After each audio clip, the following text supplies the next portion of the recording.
Happy Sunday. তো আমি চলে আসলাম। কেমন আছো তোমরা? আমি তো আছি ভালো খারাপ মিশিয়ে। আর সকালে রুটি জল খাবার সবজি হয়েছে, পেটে বসতে মা খাচ্ছে, আমরা খাবো আর একটু পরে। তো বাজার এখন আসেনি, কি রান্না আমি এখনো জানি না। ও টমেটো চাটনি তো করবে, পাট শাকও আছে, পাট শাকও করবে, আর কি করবে দেখি। ঠিক আছে, তো রুটি তরকারি খাওয়া হয়ে গেছে। আজকে মাছ হবে, এই বাটা মাছ এখনো কাটা হয়নি। বাটা মাছ হবে সজনা ডাঁটা আলু দিয়ে, বড়ি দিয়ে, আর ব্রয়লার মাংস হবে, এখনো ধোয়া হয়নি। আর চাটনিটা হয়ে গেছে, আর পাট শাক হবে। ঠিক আছে, তো খুব হাওয়া দিচ্ছিল সকাল থেকে, প্রচণ্ড হাওয়া। এখন একটু কমলো, রোদ উঠলো।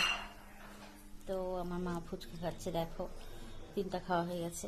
তো আমি একটু পরেই খাবো, এখন খাবো না। আর সন্ধ্যা দেওয়া হয়ে গেছে, চা করা হয়ে গেছে ওকে। আজকেও একটু কাজ ছিল, সিমেন্টের কাজ, মিস্ত্রিরা আসছিল, করেছে সব। ঠিক আছে, তো আজকে একটু কি থাক।